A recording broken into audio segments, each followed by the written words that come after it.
Hello, and welcome to our webinar, Parenting an Anxious Child, Counterintuitive Yet Evidence-Based Skills and Strategies. We are so pleased to have Dr. Jonathan Dalton as our presenter today. Dr. Dalton is a licensed psychologist who has been specializing in evidence-based treatment of anxiety and related disorders for more than 20 years. Dr. Dalton founded the Center for Anxiety and Behavioral Change, CABC, in 2011. He received his undergraduate degree in psychology from Villanova University, a master's degree in psychology from Fordham University, with a specialization in child and family psychology. He completed 2 years of pre-doctoral training at the Johns Hopkins School of Medicine, Kennedy Krieger Institute, and advanced postdoctoral training at the Maryland Center for Anxiety Disorders at the University of Maryland. Dr. Dalton has a passion for working with individuals with complex presentations, including co-occurring chronic health conditions, anxiety disorders that have not responded to previous interventions, and youth whose experience of anxiety interferes with their ability to attend school. He is particularly interested in the intersection of neurodivergence and school avoidance. He has provided extensive training and consultation to schools and school systems locally and nationwide, and values presenting to community organizations on his areas of expertise. He believes strongly that community outreach and providing professional training is a critical part of his shared mission at CABC. Thank you for being here, Dr. Dalton. I will now turn it over to you. Right. Well, thank you so much. And thank you for everyone who's watching live and on recording. We have about an hour and a half together today for presentation and Q&A. I could talk for hours on this, so I'll try and get as much in as I can in an hour. I believe this is really important information, as evidenced by how many people are here and are be watching it remotely. And I love the fact that we can reach more people virtually. I do miss the in-person interaction and being able to just kind of see how people are responding and what the questions are. So feel free to put questions in the chat. Diana mentioned that she would be happy if there's a specific question about something I've just said. She'll interrupt me and ask about that in real time. Otherwise, we'll reserve probably about a half an hour, almost a half an hour at the end for kind of a formal Q&A. So, I'm a child psychologist, and I love working with anxious kids, and I love it for many reasons. And one of the reasons is that, and I always talk about that, I think it's so important to have everyone who is loving a kid with anxiety, and for the kid themselves, to understand that just because they have anxiety does not mean that they're broken or defective. And so I always begin with an accurate strength-based view of what actually is going on. And so I'm only half joking when I say if you have a kid who is smart, creative, and compassionate, the universe will go ahead and throw anxiety in for free. These are great kids from great families. They care deeply about the world and other people. There's a reason why creativity and anxiety go together so much. If you think about it, they both ask exactly the same question, just in fundamentally different ways. They both ask, what if? We know that kids who are smart can come up with all kinds of scary scenarios in their head about what things may happen in the future. We know through a lot of neuroscience that when someone is anxious, the same parts of their brain lights up as does when they are feeling compassion for somebody else. And so it really, rather than being a weakness or a flaw, this vulnerability for anxiety in reality is a shadow cast by these virtues. And I'm a firm believer that kids who have an anxiety disorder, who go through effective evidence-based treatment for it, are much better off for having had it and gone through the treatment than never having it at all. Because honestly, they're going to learn things that they would have learned no other way. They're going to learn, for instance, how to overrule fear as a decision-making tool. They're going to learn how to pursue their values rather than simply pursuing their comfort. They're going to learn they can do things they didn't think they could do.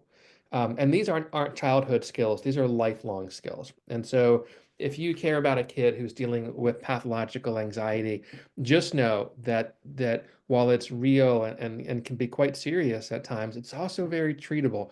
And these great virtues remain fully intact through treatment. So in many ways, these kids won the nervous system lottery.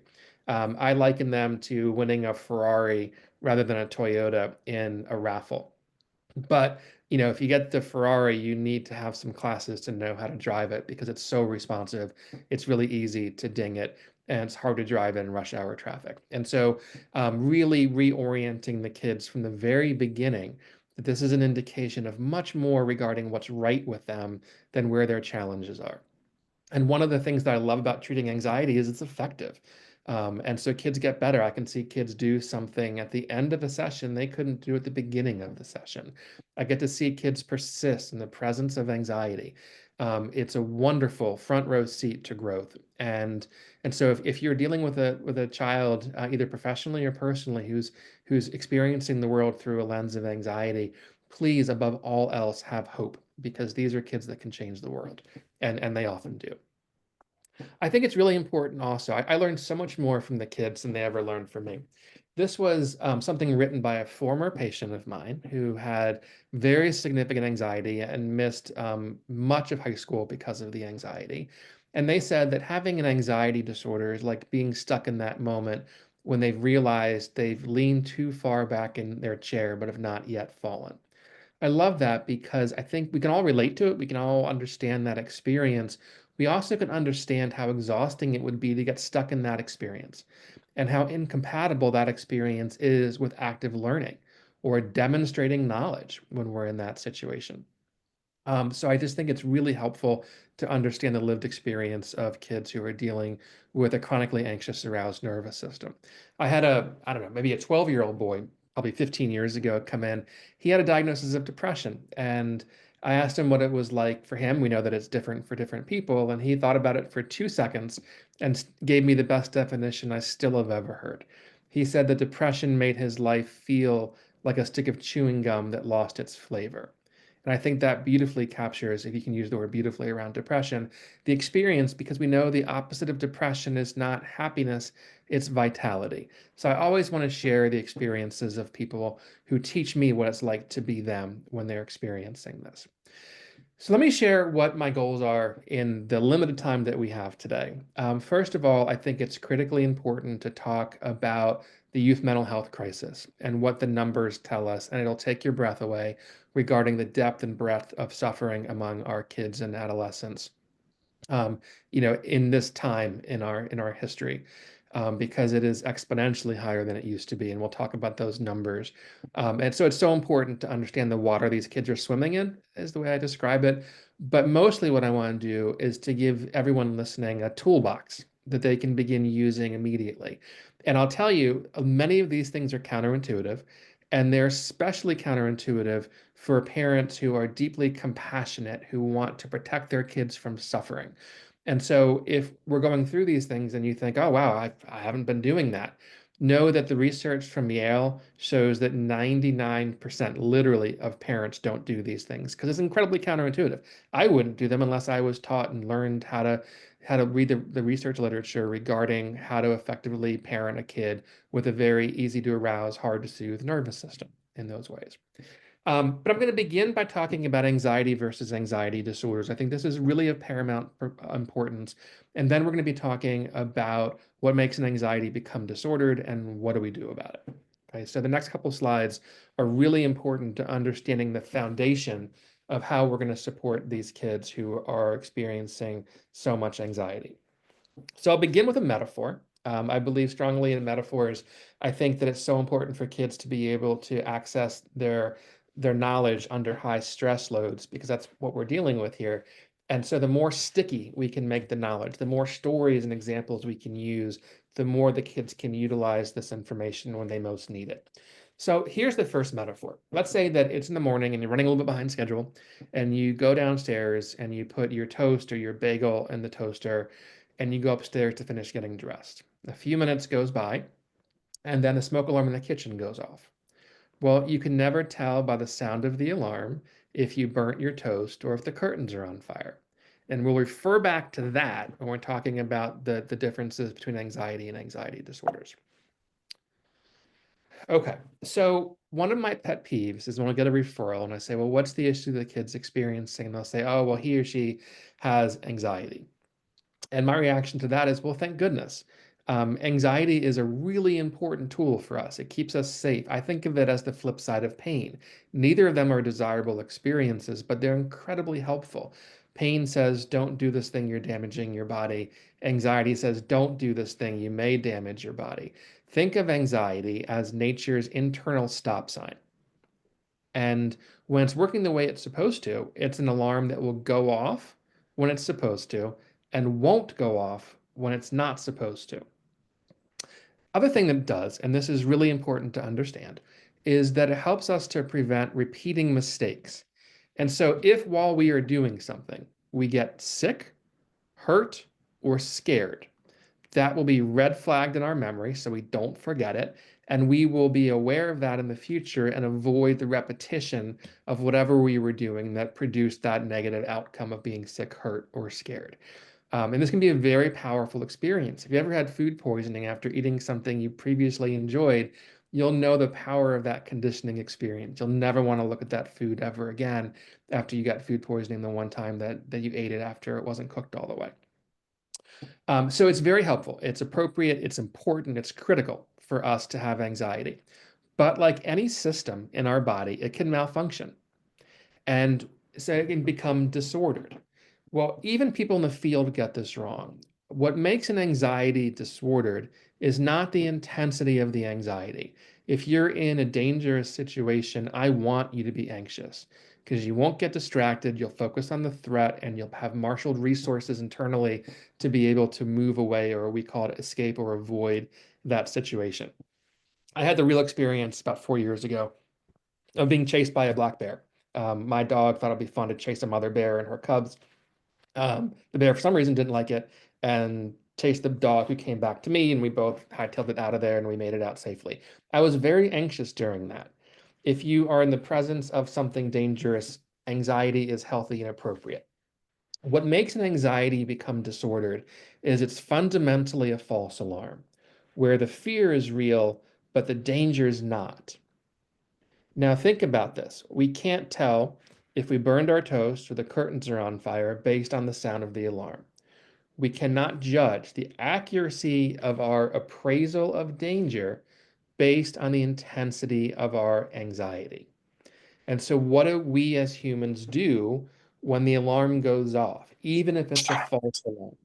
What we will do is we will fall back on what I call our default factory settings, and we will use avoidance and escape as a way to cope with that experience because that's the way we were designed to respond. Now, avoiding things like black mother bears, 10 out of 10 recommend. Great idea. But when you are avoiding things that are scary but not dangerous, you are in essence preemptively firing the very best teacher you will ever have in your lifetime, which is your own experience that would have taught you that while the fear was real, the danger never was. And that leads to these two really important words: unnecessary avoidance. And in those two words lies treatment. Okay. So I always joke that I have this dilemma. Yes, I direct an anxiety treatment center, but I don't treat anxiety itself. See, I don't have to. Anxiety itself is two things. It is temporary and it is harmless. What I treat is avoidance, and avoidance can ruin lives. Now, here's the tricky part. Even when I work with my school avoiders, and we can observe they're not going to school or kids avoiding anything, a party, or even going outside sometimes. Um, that's the illusion. That's only the part that we can see above the surface. What they are actually avoiding are their emotions, the emotions they expect to feel in that situation, or the emotions they feel when they are thinking about going into that situation. And we call that experiential avoidance. And the research shows that trying to avoid the experience of anxiety or trying to escape from it is the foundation of our suffering. And so our goal is to reduce the use of avoidance as a way for kids to cope with the world. And so we call that non-avoidant coping. Now, think of avoidance as the lifeblood, the oxygen that anxiety disorders need. So if there's a fire and I can remove the oxygen from the room, even though I never touch the flames, they will extinguish. A similar process plays out with decreasing avoidant coping. If we can help kids to cope in different ways other than avoidance, then the anxiety disorder will die a natural death. It cannot persist in the absence of avoidant coping. And so I really run an avoidant treatment center. We try and help people to linger, to persist in the presence of any and all emotions, not trying to pursue some emotions and avoid other emotions, but to simply have an informed perspective, to be an informed observer of their nervous system and what's going on. So this is really counterintuitive, and everyone gets this wrong.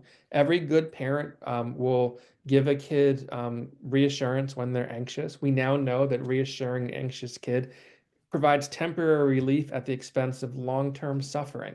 Yet every good parent does this. This is why I believe so much in going out in the community and giving these talks, because it's completely counterintuitive. Okay, let me move along. Um, this is the way I tell it to the kids. Avoidance and fear are teammates. Okay. And so they seem like they're on different teams, but they're not. And so if you avoid, you are empowering the anxiety itself. And so it's so important for kids and parents and professionals and everybody in this child's life to understand that the more they are trying to protect their kids from the experience of emotion, anxiety in particular in this case, the more they are teaching their kids that that emotion is dangerous and that they are not competent in coping with it. And we want to have the opposite message being communicated to these kids. All right, let me talk about anxiety disorders. And these are old numbers now, by the way, like 20-year-old numbers, but they were really well collected in a national comorbidity study. So we still reference them, but we also understand that that was a different world 20 years ago, than it is now. So there's three things about anxiety disorders that I want you to know. Number one is it's by far the most common category of mental health disorders. Number two, it has the earliest age of onset of acquired disorders. Some estimates are actually lower than this, but I'll use this one, that if you're going to have an anxiety disorder during your lifetime, half of humans will have it before their 11th birthday. We now know that almost a third of kids will have an anxiety disorder before they turn 18. And I'll talk in a minute about how aberrant these are compared to historical norms. And about 8% will have a severe disorder. These are the kids I love working with, the ones whose daily functioning is dramatically impacted by the anxiety. And another reason why I give so many of these talks is that so few of these kids get evidence-based care. Some estimates are as low as less than 1 in 5 get evidence-based treatment for their anxiety. The challenge is that people get non-evidence-based treatment. They're not given a treatment that works, but the kids, of course, have no idea about that. And the kids believe it's they who don't work. And they become helpless and hopeless.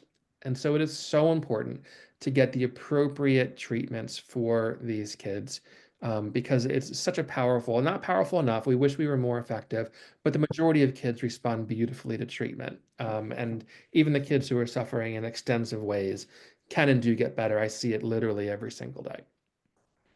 Okay. Girls, like a lot of things in this world, have it harder. And so we know, for instance, that about 38% of girls will have an anxiety disorder before they turn 18. Um, that's just, it's unconscionable that we're at this place. The boys don't have it great either. It's 26% of the boys. The new data for mood challenges, it's starting to improve. So in 2021, 58% of all girls, or high school girls, were reporting persistent sadness and hopelessness. It dropped down to 53% in 2023. But still, we're looking at the majority of our high school girls are reporting persistent sadness and hopelessness. It's about twice the number of where it is for the boys. So the kids are quite aware of what they're going through, and they know they're not okay. And so this is the mental health crisis, and it's being well researched. The Surgeon General has been sounding the alarm about this. There's a Surgeon General's advisory. National Children's Hospitalization Associations and other professional organizations have declared an emergency in child and adolescent mental health, and they are right to do so. We are seeing suffering that is something that the infrastructure of mental health treatment was never designed to meet. As an example, even in the year 2000, and think about what different life was during that time, the average teen was 5 to 8 times, multiples, not percent, 5 to 8 times more likely to show symptoms consistent with an anxiety disorder compared to the same age children during World War II and the Great Depression. Think about what life looked like back then. There was hunger, there was food insecurity, there was a world war, there was great tragedy happening all around us, and the kids were by far more mentally healthy than they were in 2000, let alone during the pandemic and so forth. And so I know there'll be questions about what in the world's going on, and we'll address in the limited time that we have a couple things about that. But it is just so important for everyone to understand how different it is to be a child and a teen in this era than it was when we were that age. And there is no way to treat our way out of this problem. We have to prevent our way out of it. There needs to be systemic change in the culture that is leading kids on this assembly line into great suffering from a mental health standpoint that we are witnessing at this time. Here's one of the thoughts. I got this online, and this is the gold medal winning vault, separated by 56 years. Now look at the black and white one. Like, she is amazing. I could never hope to do anything close to what she's doing, and she's phenomenal. And that won the gold medal. Now I want you to see what it takes to win the same medal a couple generations later. So look at the colorized one now. Right? This, of course, is a metaphor. It's harder to be a kid. There are more requirements. There's 5 more weeks added to the school year from 1950 until 2000. Among younger kids, we have increased the amount of time they spend in school and doing homework by a day and a half, compared to where it was a full work day. So it's 12 hours more. Social media has gotten a lot of the blame. I think that the data is more mixed than people believe it is, but certainly it's a contributing factor to what it is that we are seeing. So this is one part about it, but I also want to highlight, there's a professor at Boston College named Peter Gray, and he has some really interesting information, and I think this is really, really important, that what he and his colleagues are looking at is, and they also look at this through an anthropological lens, that mammals, not just humans, but mammals learn how to effectively cope with the world through play. It's a specific kind of play. It is unstructured, unsupervised, and child directed. And this is how people learn competency. There's good data that shows that kids doing things like risky play, like climbing a little bit too high in a tree, is protective against the development of anxiety later in life. Of course, we're not going to put a kid in a dangerous environment and have them go outside and just walk around, but trying to facilitate, scaffold, arrange for unstructured, unsupervised, child-directed play may be one of the most effective ways to build resilience among our kids. And if we think about our society, what do kids do? When I was a kid, I'm sure it was the same way for you guys. You go outside, and when the lights come on, you come inside.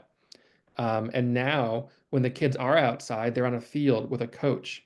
They're doing fencing, or they're doing some other, cool activity, no doubt, but it's not child-directed, unstructured play. And that is really essential for these kids to have those experiences. And so, the world has gotten harder for a child, and there's less opportunity for the very things that are going to be helpful for them. And the great paradox of this is that the parents who are trying to give every opportunity and every advantage for their kids are the ones who are signing them up for amazing activities and opportunities, and they are get them in the best schools with the best teachers and trying everything they can. But what they're not doing, maybe the thing that's most essential for them is time to engage in play with same age peers in a way that the parents are not in control of. Okay. Let's talk about resilience for a minute. These are not my musings. This is the research, and I'm not going to talk about all of these things. There's 10 things here, but I want to talk about a couple of them that I think are really important. Now, we are, as psychologists, we're trained in technical expertise and all these specific techniques and strategies. The more I do this work, the more I come back to the old-fashioned common themes. And so one of those is connection, a shared experience, belonging, connections to other individuals is the most protective factor that we know of. It's called the perception of social support. And it is in short supply these days. The teens, for instance, are the most lonely generation we've ever investigated. And so if we want to build resilience, we want to foster senses of connection. Structured routine, making the world predictable for kids as much as we possibly can. I know it's hard, and snow days haven't been helping with this, but having a structured routine is very calming for kids. But let me talk about a couple other things. We kind of all know that, but one of the things that parents can do is to cope out loud. If you want to have an adult, your child grow into an adult who takes good care of themselves, um, take good care of yourself in an observable way. Talk about what you're doing for self-care. I wish the giving tree was banned from libraries, and some parents think that it's their job to sacrifice and have that be their sole role. We all sacrifice for our kids, of course. I have three of my own, and of course we sacrifice. But we need to cope out loud. We need to talk about what we are doing. Then the kids will see that healthy adults take good care of themselves. Acceptance of change. Darwin knows this, or knew this, that evolution doesn't favor the strongest or even the most intelligent. It favors the most adaptable. And so we know that adaptability is nature's highest virtue. So it doesn't mean that we like the change, doesn't mean we celebrate the change. It simply means that we are not arguing with reality. We're accepting that change has occurred and we are adapting to it. That can be really, really important. A couple other things that I want to mention here. So I'm a firm believer that human suffering and struggle are pregnant with meaning and purpose. I'll say it again. Suffering and struggle are pregnant with meaning and purpose. So we learn through struggle. And so many parents think that if their kids are struggling, on some level, it means that they are failing as a parent and they need to come in and swoop in and rescue their kids from the experience of struggle. The reality is you get the front row seat to their growth. Asking kids, maybe they struggled with an assignment or they didn't make the team or the play or whatever it might be, saying something to them, asking questions with curiosity, something like, what have you learned about yourself through this process? Asking those growth-oriented questions. Failure is feedback, and failure does not go down a different path than success does. It piggybacks on success, or success piggybacks on failure. And so we want to help them to understand their own self-discovery, to understand that struggle doesn't mean they're doing it wrong. If you are pursuing your values and you are struggling with anxiety or whatever it may be, I want these kids to think of that like getting sweaty at the gym. It doesn't mean anything is going wrong. It does mean they're getting a good workout. Okay, so this is one you guys are all going to get these slides. So take a look at these things. The APA, American Psychological Association, has a great website for information for different age ranges about resilience building. Thankfully, we have a lot of science that helps us to understand how we can cultivate resilience. Resilience is not an attribute, it's a skill. And like all skills, it can be taught, which means it can be learned, which means it can be practiced, which means it can be improved. So please take a few minutes, out of your day and look that up and learn about what we know to be powerful tools to help kids foster resilience. Now, I mentioned experiential avoidance before, the feeling like I don't want to have certain emotions, so I'm going to be on the lookout for those emotions. And at the first sight of that emotion, I'm going to flee. And I think of that like building a really well-appointed bunker. Let's say that you are terrified of the wind. Okay, in this case, wind obviously is anxiety. And so you create this bunker underground and it's well appointed and comfortable. And so if the wind starts to build up, and starts to get a little bit windy, then you can run downstairs and be out of the wind. Now, there's a lot of problems with that. Number one is that people won't want to go very far from the bunker, right? They won't want to go out and challenge themselves in some way because they want to be in easy range to make sure they can escape the wind. Every time they escape the wind, they are teaching themselves the wind is dangerous and they can't cope with it other than by getting out of it. Now, let's contrast that with the palm tree that knows it can handle the wind. Its flexibility is its strength. It doesn't fight against the wind because it has no need to. It accepts the wind, it goes with it temporarily, and it knows it can outlast it. So, what we want to build in these kids is what I call palm tree coping. We want them to respond to their anxious thoughts and feelings in the same way that a palm tree responds to the wind. It has no need to fight against it. It can simply outlast it, right? And imagine the difference in the lifestyle of a kid who tries to run down to the bunker at the first sign of the wind versus someone who knows they can handle the wind and can go on a long journey knowing they're going to be okay because they can handle the wind. And their flexibility is the source of that strength. Flexibility is anxiety's kryptonite. And so, as you're parenting a kid with anxiety, I was just giving this talk on Wednesday, and someone came up to me and said, "Man, I didn't even know I was doing that, but I was helping them build a bunker so they can get out of the wind, helping them. I was almost rescuing my kid from themselves, from their own emotion. And I want them to learn how to be the palm tree. How do we do that? And the first thing is to model it for them. Talk about things that you used to be afraid of or made you feel uncomfortable and how you dealt with that experience in that way. That is a really powerful tool to use. But as an overall approach, we want to foster, facilitate, cultivate palm tree coping. Okay. And are there any questions about any content so far, Diana? So we do have one question, I guess relating to the content you've talked about.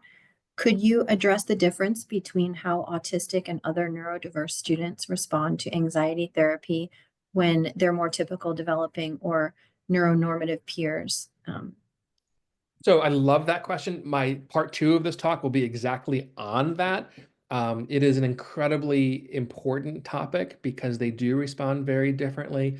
I think that I'll answer it quickly in the sense that many autistic kids say they're anxious, but I think they're using the wrong word. I think what they're doing is dreading the experience. Like I can be terrified of going to the dentist, but if I go and I have a cavity and I know I have to go in and get it filled, I'm dreading it, not because I don't know what's going to happen, but because I know exactly what's going to happen. And kids who are autistic, and well over half of my caseload are autistic young people, is that their sensory systems, their autistic burnout, their cognitive overload, all of those things, it's not going to violate their expectations when they do that. It's going to confirm them. So that's an incredibly important question that you asked. So thank you for that. I'll answer that in an hour and a half answer in 2 weeks from today. But thank you for asking that question. Okay. Okay, so as I mentioned, I use a ton of metaphors. Again, these are foundational, and it's so important for parents and kids to understand this. Because again, it's incredibly counterintuitive. We want to teach these kids, and adults for that matter, if you yourself are dealing with anxiety, which 40 million of us are, know that this works for us too. But what anxiety actually is a door disguised as a wall. Now, the reality is that they don't know that. And so, what we as parents, educators, professionals, what we do is we show them how to open it. And then we show them how to walk through it, never around it. Remember, avoidance of anxiety is the foundation of the suffering itself, rather than being in the present. And this, again, for neural normative kids, this is true. It's different for the neurodiverse kids.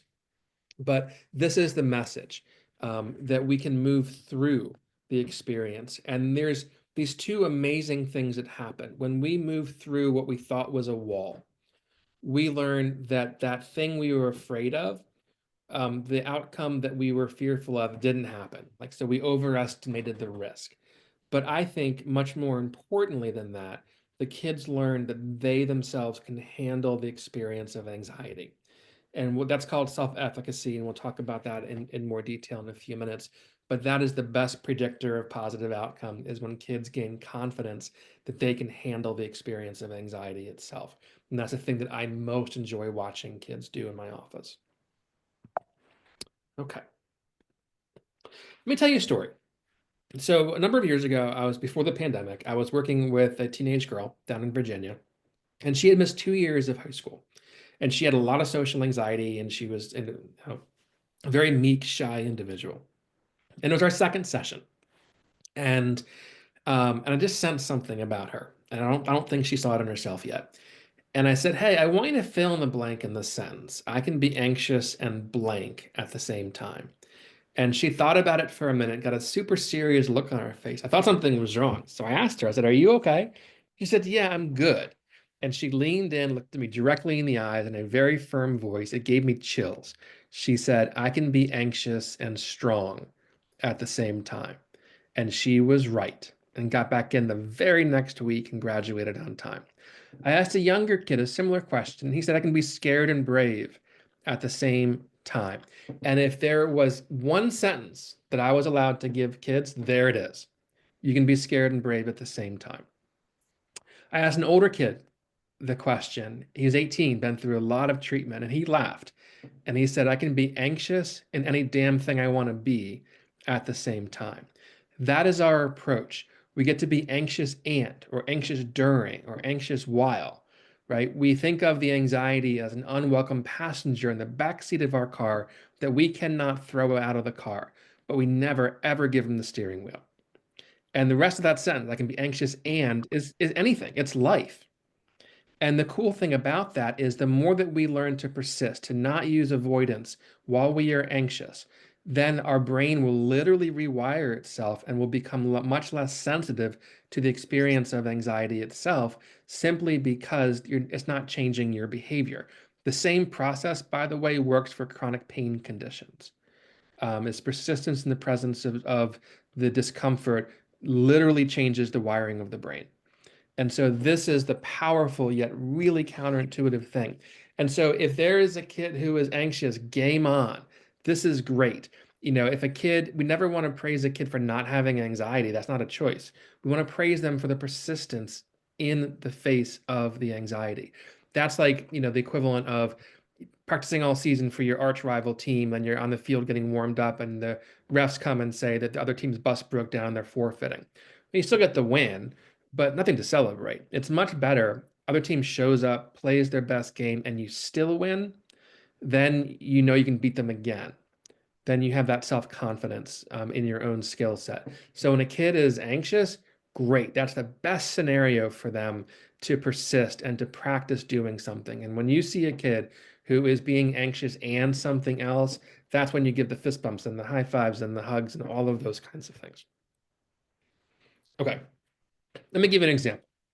Let's say that you are taking a trip to New York City. It's a beautiful day, unlike today with how cold it is, and you're enjoying the view on the observation deck of the Empire State Building. And you're hanging out with some friends, enjoying everything. Out of nowhere, the fire alarm sounds. Well, if you're built like most of us, you're going to be a 7, 8, 9, 10 out of 10 level of anxiety. You will have a lot of intrusive thoughts about fires rising, about maybe awful recollections of 9/11. You will not be thinking about dinner plans or what you're doing the next day. You will be thinking about escaping from that environment. Okay. Now, I want you to imagine it's the same scenario, but this time there's an announcement, and they say, "This is the superintendent of the building. We're here with the fire marshal. There's been some problems with our fire alarm system. We'll be testing it the next half an hour. If it happens to go off, please disregard, and we'll announce anything over the loudspeakers." So you shrug your shoulders and you're talking to your friends, and you half forget about it. 18, 19 minutes goes by, the alarm goes off. Well, you're still going to jump out of your skin because you weren't expecting it to go off in that moment. If you're a worker in the building, you won't get very much done while it's going off. If you are a tourist on the observation deck, you'll be really irritated and annoyed it's going off when you are there. But chances are you will not have that kicked in the gut, high level of anxiety paired with an urge to flee.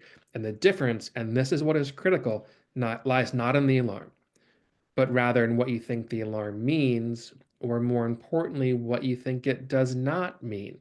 Because your interpretation of the importance of the alarm will fundamentally and profoundly affect your experience of it. Now, these kids' nervous systems do not come with a dimmer switch or an off switch. Kids who have this vulnerability for anxious arousal, they're going to have anxiety alarm goes off, right? They are. But we can help them to think differently about what the alarm means, or more importantly, what it does not mean. Because yet again, their interpretation of their own anxiety alarm will fundamentally and profoundly affect their experience of it. We want them to accurately see the alarm as an irritating and annoying false alarm that gives them no useful information. This is not a small deal. Being an informed observer, being able to understand in context what your anxiety is, but more importantly, what it's not, will be profoundly important for their ability to persist in its presence. Okay. And this metaphor I like because it sticks with people. People can relate to that experience in that way. Okay. Another thing that we want to do, if you go see a scary movie, you intellectually know that these are actors and actresses and sometimes not very talented ones. But we still get our pulse quickened and we still get that jump scare. Because in the moment we forget that we're watching still images flickered quickly on a big screen in front of us. Well, our thoughts are even more convincing. What happens is that we're telling ourselves scary stories, but we're forgetting that's all that's happening right now is that we are telling ourselves scary stories. There's a one common thread across all the different anxiety disorders. It's a complicated term, but an easy concept. The term is called overvalued ideation. Don't worry about the term. All it means is we think our thoughts are more important than they are. And so what we want to do is, as you can see on the screen, is to get the behind the scenes footage to our own scary thoughts. We want to see it with a wider lens. And so the way we do that, as an example, is when kids catch themselves having intrusive, scary thoughts, the what if thoughts in their head, we give them a preamble before the scary thought comes in is that right now I'm having a scary thought about whatever it is, mom being sick or failing the test or whatever the scary thought might be. And it's a true statement right now in this moment I'm having a scary thought about.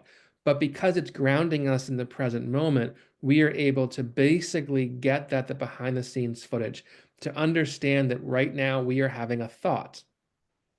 No one in the history of the world's ever had a fatal thought. If you have a thought of getting a splinter, you don't need any tweezers to cope with that. So helping people to see that in the absence of evidence, thoughts are inconsequential. Thoughts are not evidence any more than feelings are facts. I always tell kids if I come in after a 3-day weekend, like on Tuesday, it feels like a Monday all day. It doesn't mean it is a Monday, but it certainly does feel like one. And things can feel dangerous even when they're not. We can feel that something bad's going to happen. We can think that there's going to be a negative outcome in the absence of evidence of that being true. And so, again, being an informed observer of our body and our mind is incredibly important for adults as well as for kids with this. So what a lot of even clinicians will do is that they will teach a kid how to, if you're anxious, do this thing, do deep breaths or do other things. And that has its place, and I'll talk about that in a minute. But here's the metaphor for this. Let's say that you have a little kid who's terrified of butterflies. And believe it or not, I see that even among adults. And so this kid, maybe they won't go out to recess because there's a fear of butterflies nearby. Well, I wouldn't, but I could give them a Batman utility belt full of fly swatters and bug spray and say, all right, now you can go out to recess. Well, why wouldn't I? Because they'd probably go out to recess. Well, I wouldn't for three really important reasons. Number one is they won't have much fun out there because the entire time they're out there, they're going to be on the lookout for butterflies. Number two, if they were to lose their fly swatter or run out of bug spray, their anxiety will rise above baseline because every time you swat a butterfly, you are teaching yourself that they're dangerous and that you can't cope with them in the absence of this device. And third, and most importantly, they would never learn that butterflies are harmless. And so when kids and parents come in with some idea of how do I help my kid to not experience anxiety, I will tell them, stop swatting the butterflies. We want it to land on their nose and then flutter away when it's good and ready. And then the kids can learn that just like the butterflies, the anxiety is harmless and they can cope with it. Okay, this again is so counterintuitive, especially for caring, compassionate parents. I'll skip over that one. Another thing that I see happen all the time among good parents is they come in with some version of this request. Hey, doc, how do we get rid of the anxiety so my kid can do X, Y, or Z? And I always say that's like saying I want to go to the gym, but I need to get in shape first. Doing those things while you are anxious is treatment. Confrontation with the fear, the persistence within the fear itself is the mechanism through which we reduce it. So doing the things that are scary is not the outcome of treatment, it is treatment. And this means that kids and parents need to understand that the kids are going to be okay, that anxiety is an emotion and emotions are okay. Even if kids are in distress and you are seeing them be uncomfortable in some way, what that means is that they're getting a good workout. Okay. It means that you get the front row seat to their growth. If you get sweaty at the gym, like this lady is, that's a celebration that you are making progress, that you are getting a good workout. Think of it like a good burn when you're lifting. That doesn't mean anything is going wrong. And yet, parents often don't understand this because we live in what's called like a protection culture, where parents feel like it's their job to protect their kids from the kids' emotions themselves, which sets them up to be amazingly fragile as they progress through the world. And so, when you, as I mentioned before, when you are seeing a kid struggle, know that comfort and growth are incompatible. We are going to teach them how to pursue values, not to pursue comfort. Comfort is seductive. We seek comfort. We need struggle. We need it.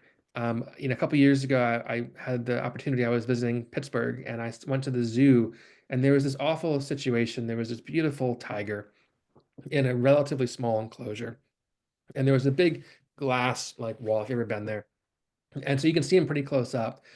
And this tiger's got the best vet care, doesn't have to fight any other tigers, doesn't have to risk getting injured because it's being fed whenever it wants. It's got plentiful water. So it's got everything a tiger would need.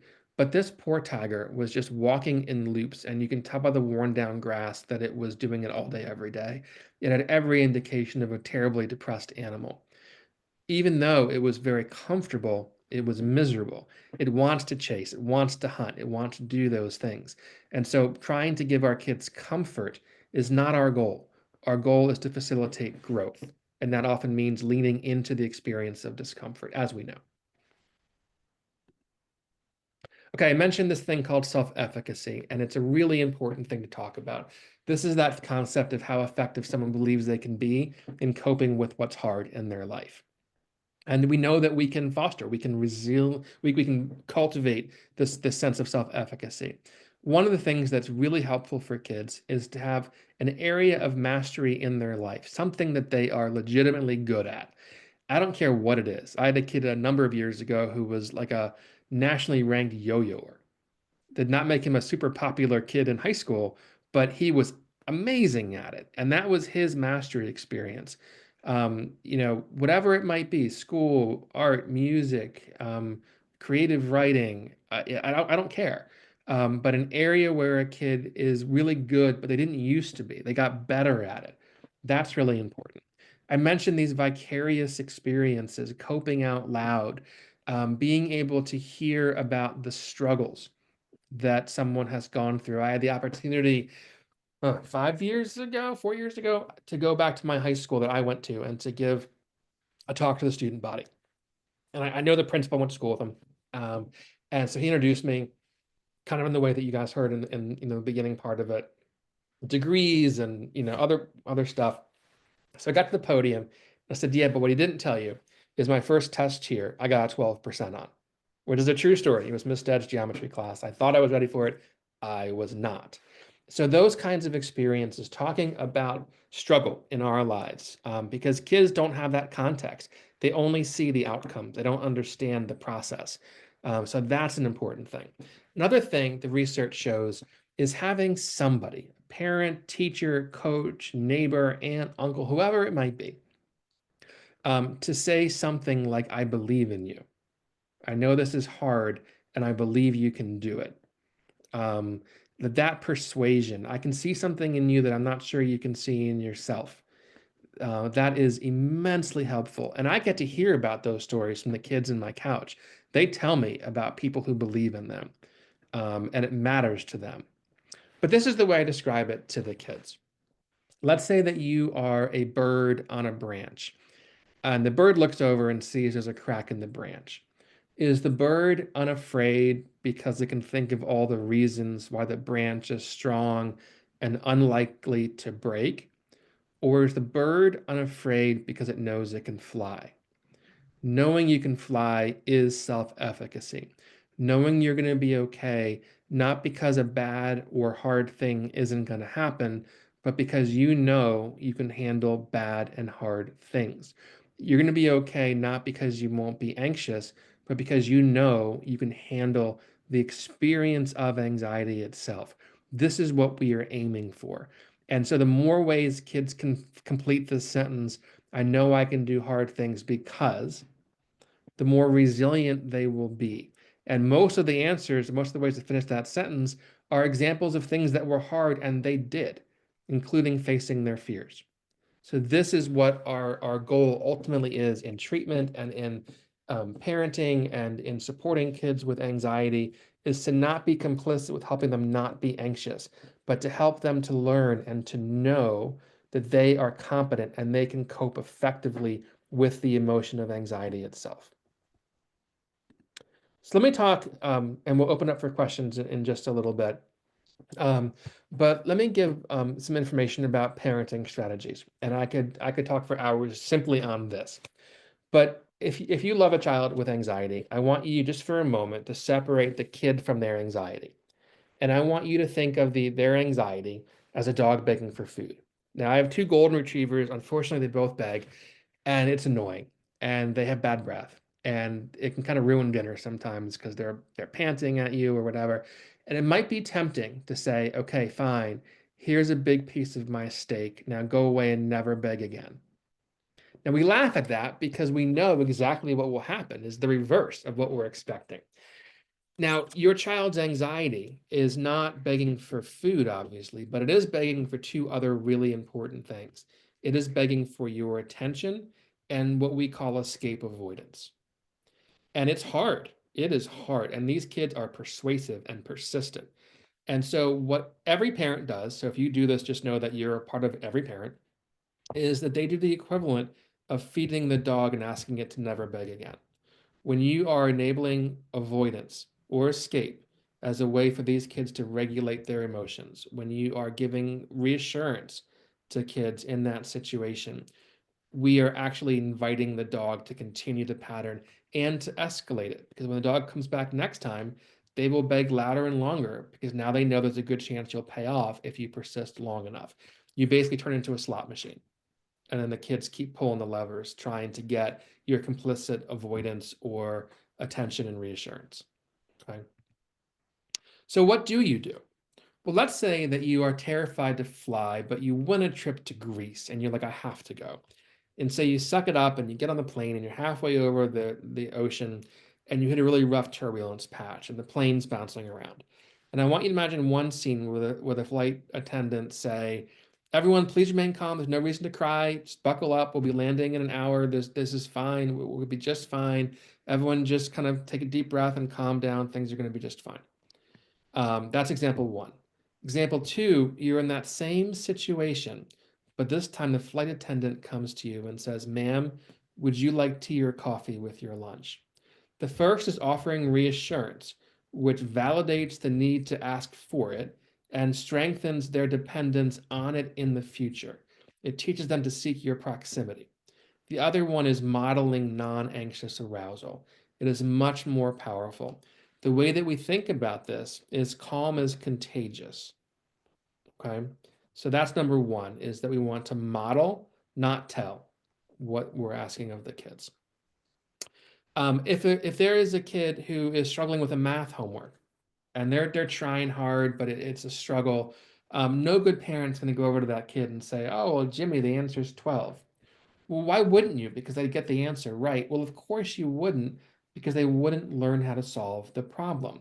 And they're going to count on your proximity as a way to do math homework. Yet good parents do this all the time when it comes to coping. They give the kids the coping answer, which teaches the kids to seek their proximity. We want to help them find the answer in the same way we would teach a math problem. We would ask loaded questions or orient them to different things. Things like, what can you tell yourself when you feel this way? Those kinds of things are very powerful. Examples of answers, by the way, that we give kids about this are things like, I'm stronger than my fear. Just because I'm anxious doesn't mean I can't do it. I can be strong and brave at the same, I can be anxious and brave at the same time. Those kinds of things. And so if the kids don't know, then we say, well, try this one. And then next time you can give them a few options and have them choose which one is the best one for them in that situation. We don't have to look outside of teaching to understand how to do this. It's the same process that any good teacher who's teaching any subject matter will use. Now, there's another thing too. So every parent comes into me with some version of this. What do I do when they're anxious? And I have a response that surprises them. I say, I have a better question. What do you do when they're not? So let's say that you buy a new home. It has a beautiful flower bed out in front, but it's overrun with these thick, deeply rooted, prickly weeds, like on the screen.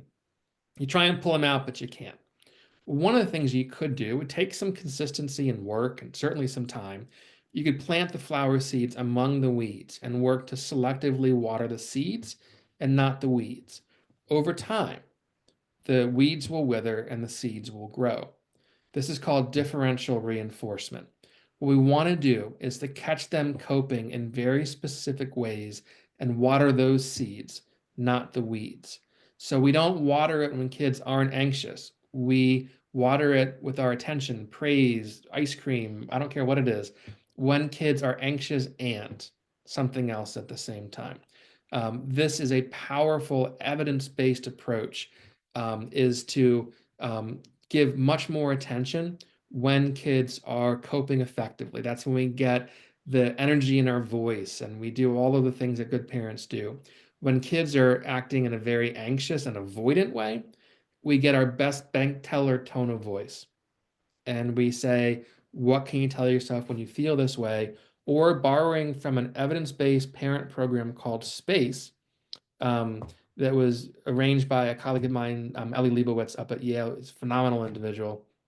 Um, what they find is that lowering family accommodation is really important, which means that we are not going to give space for the anxiety to grow within, because it will take whatever space we give it, I promise you.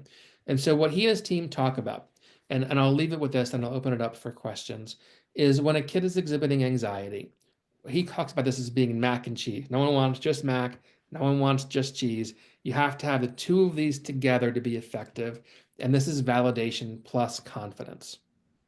And here, and this is, I will do this in my office on a daily basis. I'll do some version of exactly this. I know this feels really hard, or I know that you're feeling really nervous right now, or I'll just try and name whatever I'm seeing the kid experience. And I will literally say, and I'm 100% sure you can handle the emotion. I'm not saying there's a 100% chance they're going to pass the test or they're going to make the team. Lord knows that's not possible. But we can be 100% confident that they can handle the experience of anxiety itself. So, what can you tell yourself when you feel this way? Validate what they're experiencing and then express confidence in their ability to effectively cope with that experience itself. Okay. This is me. I'm crazy busy. So I try and respond to messages as soon as I can. This is my fourth talk this week. But if people have questions, I'll do my very, very best to answer people if they're asking me like separate questions offline or something like that. So with that, let's open it up for Q&A. I was almost on time for that one. That's amazing. Sounds good. Thank you so much. So we do have quite a few questions that have come in. Oh wow, yeah, there's a bunch in the chat there. So if anyone listening does have a question, please go ahead and type into the Q&A feature or the chat feature. We'll start with the first one. How do you respond and interact with people in your life who don't acknowledge mental health issues as real problems? Oh, the same way a meteorologist deals with people who believe in a flat Earth. This happened actually this week. It's funny that question came up because someone's like, "Oh, I don't think anxiety is real," and I just, okay.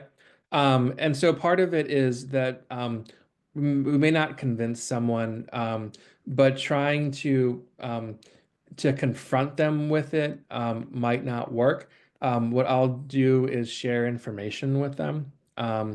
We also know through a lot of psychological science, it's really hard to change someone's mind once they believe something is true. And so sometimes we just accept that that person is not psychologically minded and does not have the ability to accept new information in that way. But I share stories. Stories are more powerful than statistics are. And so like telling stories about people that I've seen who have struggled, who have done, like that person who had that comment about the chair, when you feel like you're lost, you lean too far back in your chair. He went on to graduate from an amazing university and is now a colleague in the area of mine. People get better. And so if people don't understand that, if there's a child, for instance, and they come over to your house, be a counterbalance. Even if they're not getting that at home, like share with them, validate that, of course, anxiety is real. But it kills me that people have that impression because they're just factually wrong. All right. So the next question asks, is undirected play cause or effect? Is undirected play necessary for reducing anxiety, or are non-anxious children just more likely to engage in undirected play? Great question. So we can look at this through a longitudinal lens, which just means over the different years. We've seen a radical increase in anxiety that overlaps with a decrease in child-directed play. And so I would argue strongly that it is prescriptive, that having younger kids in particular do unstructured play is itself protective. And I don't know if there's been double-blind, placebo-controlled studies where we're having some kids banned from child-directed play, but I would argue it is protective and it's simply not a correlation. I believe that it is giving kids really important skills they need to gain competency in coping with their emotions. Right. The next question asks, I'd love any tips or ideas on how to help a kid, a tween, understand this that the struggle is normal. She's struggling to accept that things will just be harder than they used to be. For example, math is more complex, harder to understand, and has someone to whom things came easily until recently. It's been really throwing her into self-deprecation and frustration. So I answer that in two ways. One is wait till she gets to be an adult. She'll learn how hard life can be. No, but in reality, there's a couple things about this. So when I see kids who are struggling in the tween years, the middle school years, one of the things that I investigate is could there be something that's hidden from view, like a processing speed challenge? I see many kids who are really smart kids where the ceiling of expectations was low enough in their earlier years. They were thriving just by being really smart. And they get into seventh grade for some reason, and the escalation of work expectations, social demands, and so forth are there. And suddenly it's like, it's not as easy as it used to be. And there could be, if it's a serious like degradation in their performance, it could be something that I see it all the time in the kids that I work with, like a subtle processing speed challenge. But probably not that in this situation, but I wanted to answer that for the whole audience because there might be other people that might be able to relate to that. So part of it is talk about the benefits of struggle. Um, and so why is this helpful? When I was when I was in middle school, I joined my school band, mostly because it got me out of math once a week. But I joined with the snare drum, and Mr. Haskell quickly promoted me to the triangle, and that was my instrument. It's sad but true story. Um, I'm not how you say musically gifted. And so I talk about that. I talk about the struggles and how I learned things I wouldn't have learned any other way. The things that I'm most thankful for are the unanswered prayers. It's about the things that I thought were going to go a certain direction and didn't, and thank goodness for that. And so rather than just saying it's okay to struggle, talking about why it's critical that we struggle, why that is integral to the human experience and to our growth as individuals, because it's the process through which we grow. And so I would really frame it as an essential thing that you will at some point be very thankful for, is the way I would answer that question. Okay, the next question is, can anxiety be generational? Oh, absolutely. In two ways. So it certainly has a heritability component. For instance, social anxiety disorder is the most common among adults, and about 8% of Americans meet criteria for that. If someone in your first degree relative has social anxiety disorder, it jumps to 13%, so it almost doubles in risk for that. So there is absolutely a heritable component. It's rare that I see an anxious kid where there's not at least one parent who can relate to their experience of it in that way. Other part, though, is that parents who themselves have dealt with anxiety, they know how exquisite the suffering can be, and they are so motivated to protect their kids from that similar experience. And so these are the ones who fall in the trap of trying to protect their kids from anxiety itself. And they become the ones who are snow plowing in front of their kids or are trying to offer reassurance or soothing for their kids in that way. So it can be transmitted biologically, observationally. If you're a kid growing up and your mom or dad is anxious to drive over the Bay Bridge, remember when we were kids how powerful we assumed our parents were? They didn't even seem like real humans to us. And if mom or dad's afraid of that Bay Bridge, man, that must be a dangerous thing. I should be afraid of it too. We're the only species that have whites in our eyes, and one of the theories is so we can see where other people are looking to be more aware of threat cues. So we can really experience anxiety acquisition, we call it, through observational learning, which is a huge part of it. So it's usually generational in my experience. Next question, how can one foster or facilitate the palm tree flexibility other than modeling? Talking about it, so for younger kids, for instance, in my office, I will have them be an oak tree and I'll have them stand upright with all their knees bent and their elbows straight, like not bent, like straight.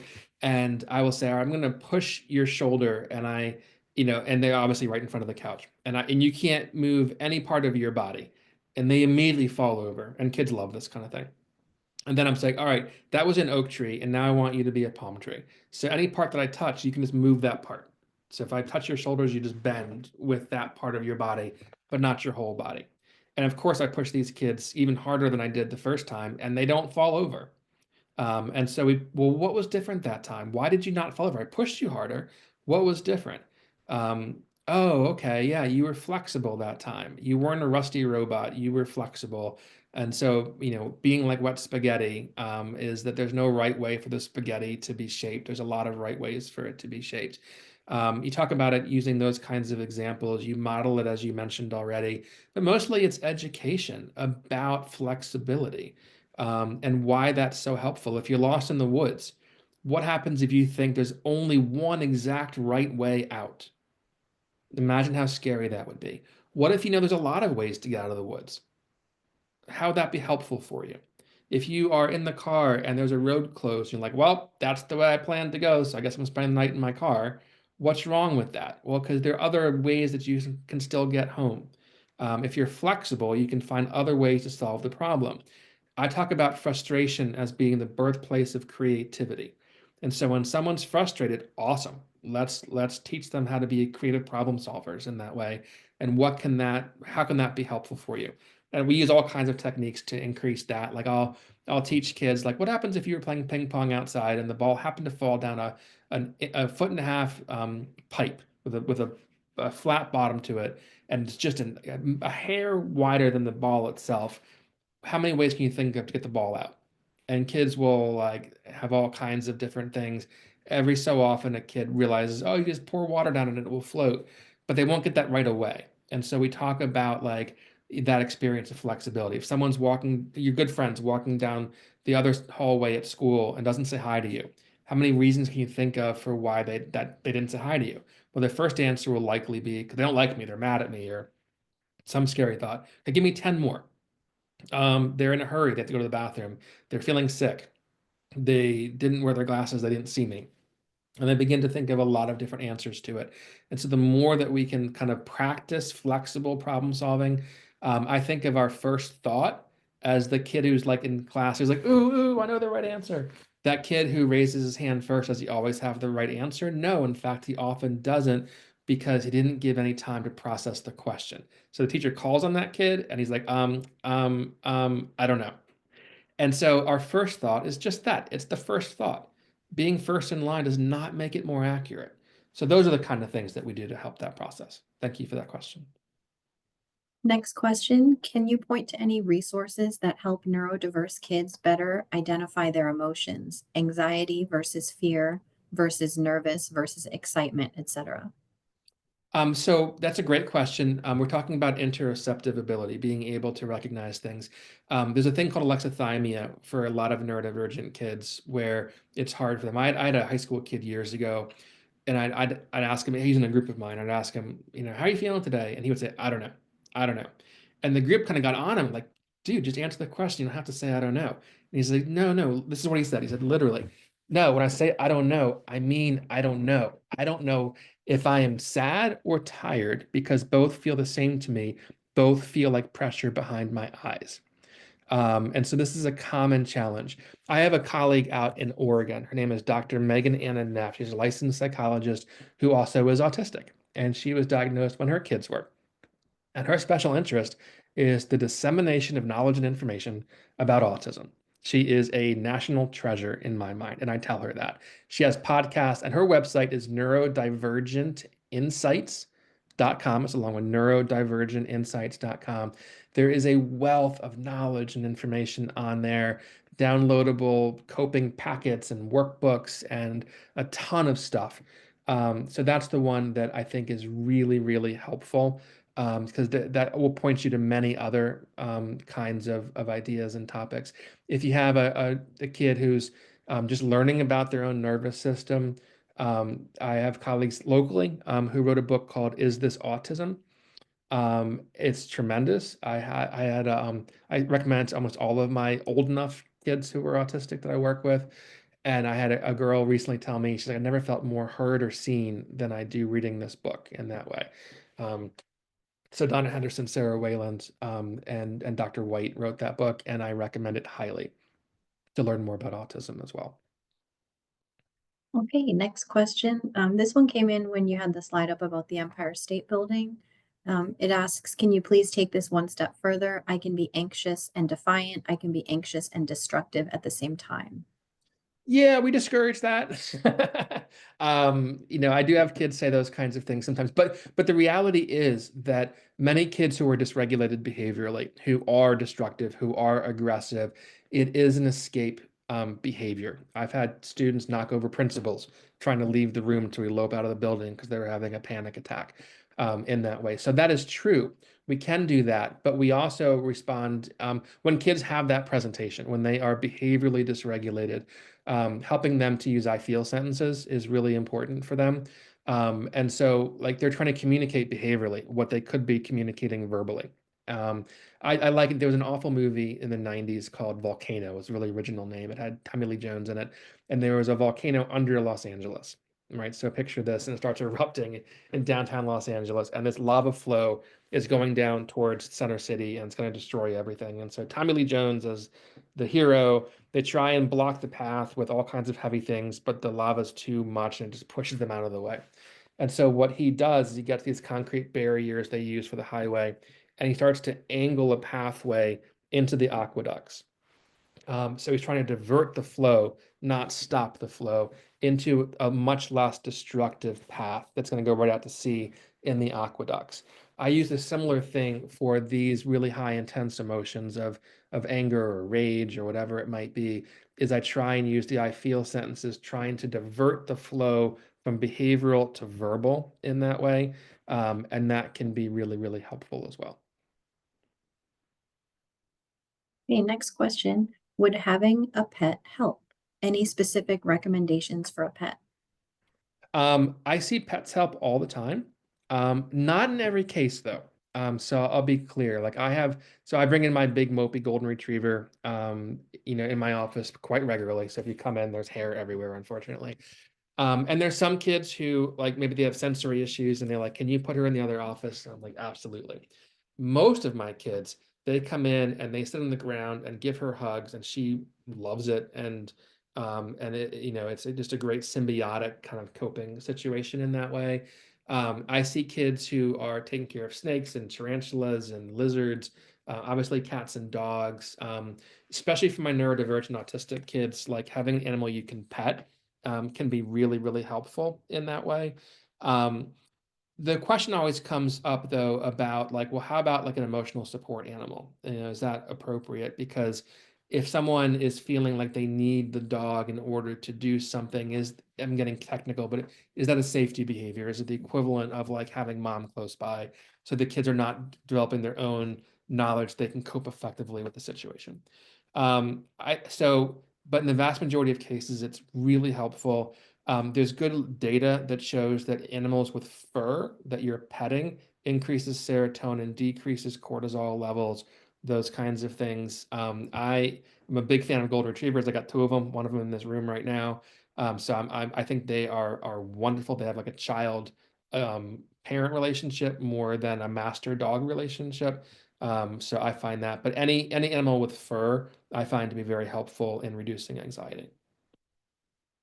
Okay, I just want to make one comment about questions. There's a lot coming in, so I'm taking them in order that I've received them. So if I haven't asked yours yet, I have received it. I'm just, we have quite a few, so I know a few people have asked that in the chat. So the next question is, my 6-year-old's therapist has just started with deep breathing, grounding, etc. Is that something I should stop working on? That's a great question. I meant to follow up with that before. So there's ways it can be very helpful. So one is having it be unscheduled so that someone is doing it during the day as a way to kind of lower the water out of the sink, so that in case there's an inflow later, it won't overflow. The other time it can be really helpful is I call it right now skills. So every sink has that top drain, on the inside of it.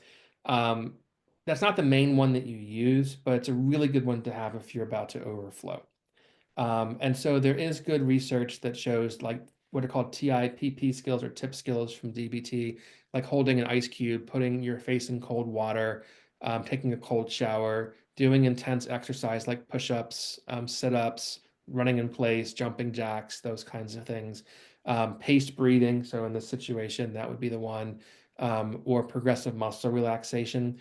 That I call these like the break the glass in case of emergency things. If the equivalent is like leaving the situation or having that, then I think it can be very useful. There's a fine-tuned debate in the field about deep breathing. We call it diaphragmatic breathing because it does stimulate the vagus nerve, which makes our parasympathetic nervous system like it's effective, I'll say, in reducing anxiety. But we don't want kids to feel like anxiety is dangerous, and if it comes, they need to figure out a way not to have it. But it can increase someone's self-efficacy that, okay, I can cope with this feeling if it's there. Um, Another thing is a young kid, 6-year-old, if they're having a lot of somatic symptoms and low insight, so they're having stomach aches and headaches and they're feeling dizzy or those kinds of things, teaching them ways to regulate their physiological system, like diaphragmatic breathing, can be helpful. But the message we want to teach them is that anxiety is still harmless. This will make you more comfortable, but it's not needed because this is not something that itself is dangerous, if that makes sense. But thank you for that question. So next question, can you explain about anxiety versus panic attacks and the physical manifestation of the anxious emotion and lingering symptoms, sometimes days after the anxious thought? Yeah, so panic is a horrible thing. And there's 512 ways to have a panic attack given our diagnostic system. So it can mean different things to different people. At its core, people are afraid of dying or going crazy.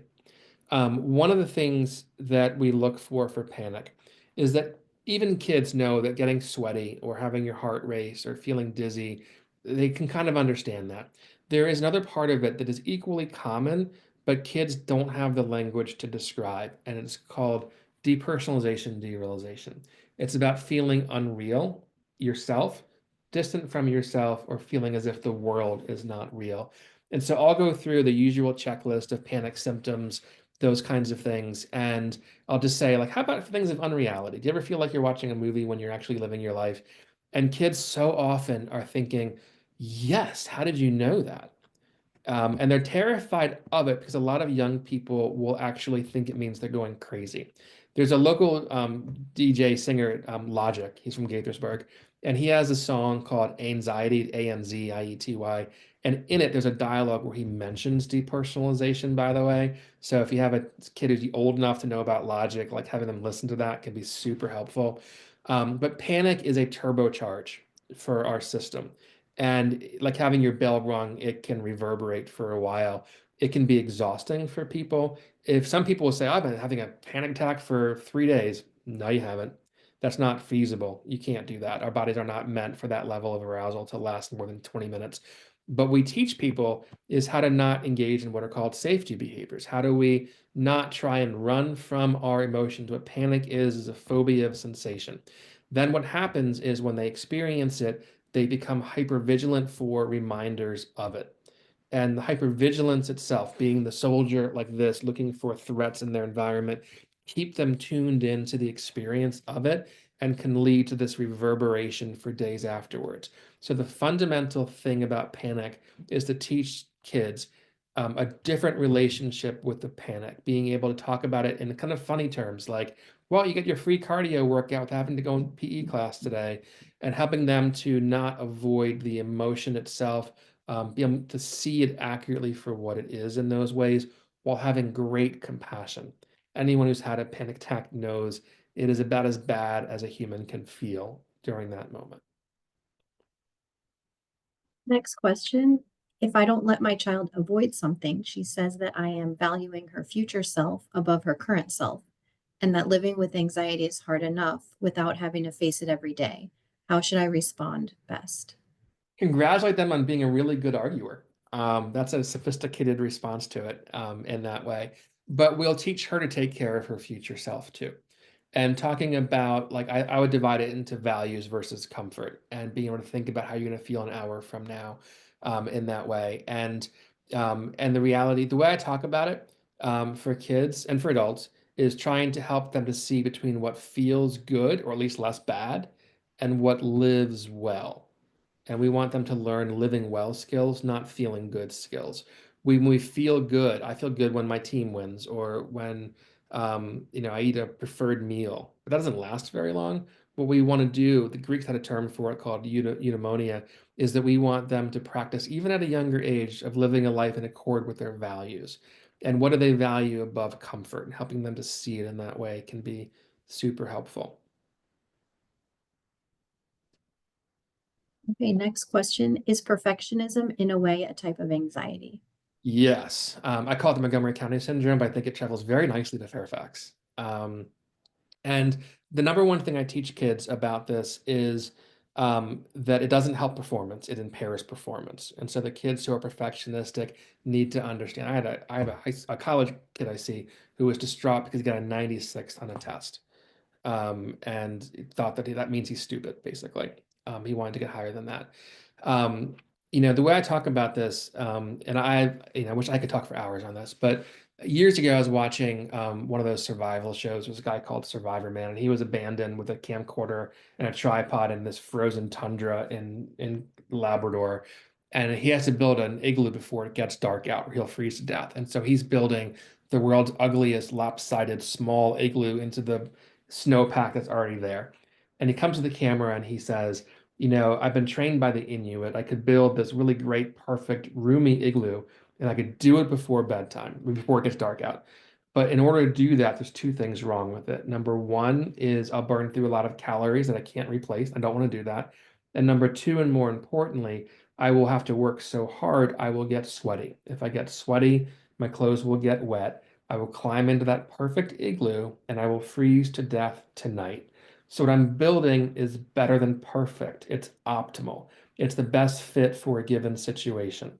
And so that's what we teach people. Rather than teaching them how to not be perfectionistic, we teach them how to be an optimalist because optimalism beats perfectionism in performance. It sees failure as feedback. There's no definitive right answer. It's about what's the best dispersion for a given situation of skills that we want to use in that situation. So I could talk forever about perfectionism. It is absolutely tied to anxiety, and it is incredibly impairing. And it's based on this disease that I see in the young culture. I know where they got it from. It's us. That they conflate their worth and their value with their achievement and their transcripts. And we need to, as a broad brushstroke, we need to teach the kids where their value actually comes from. And it does not change with their performance or their productivity because these kids are vibrating like guitar strings, these high achievers. My caseload is full of straight A students. We want them to understand what success actually means and what it doesn't mean, is a really, really important thing. I think we're out of time. I could literally talk for 2 more hours on this stuff. I can't thank you enough for all of the comments. I wish I could got through more of them. Please know that there are supports. Kids get better. And the best thing parents can do is to not feed the dog, to express confidence and validation in their kids. If you're concerned, find evidence-based treatments wherever you are. It makes a huge, huge difference in kids' lives, I promise you. Well, thank you so much for being here, and I hope everyone has a great rest of their Friday. Right. Thank you, everybody. Thanks. Bye-bye.